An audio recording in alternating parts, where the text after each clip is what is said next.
আদেশ করিল আল্লাহ পবিত্র কোরআনে।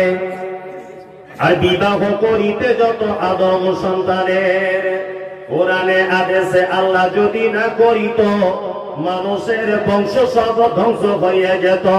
কিন্তু ভাই বর্তমানে ঘটেছে এমন, বেটির বিয়েতে বেটার বাপ নিচ্ছে কত পণ।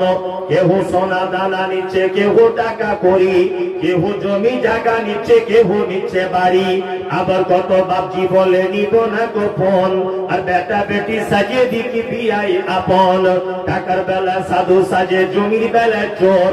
বর্তমানে বেটার বাপ এমনি হারামখোর। চোর লোকে চুরি করে অন্ধকারে বলে, বেটার বাপ করে চুরি দিনের উজ্জ্বলে। ভাইরে বেটার বাপ তুমি এমনি লোভী হলে, টাকার বদলে বেটা বিক্রি করিলে। সাগর দিঘির হাটে শুনি বিক্রি হয় পাঁঠা, সাগর দিঘির হাটে শুনি বিক্রি হয় পাঁঠা। পাঁঠার মতো বিক্রি করো তোমরা নিজের বেটা। ভাইরে বেটার বাপ তুমি এমনি লোভী হলে, পাঁঠার মতো বেটা বিক্রি করিলে। তোর জন্য কত নারী বিষ পান করে, কত নারী গলায় দড়ি দিয়ে ঝুলে পড়ে। এর জন্য কে বাদাই জানো বেটার বাপ, শত শত বেটির বাপা দিচ্ছে অভিশাপ।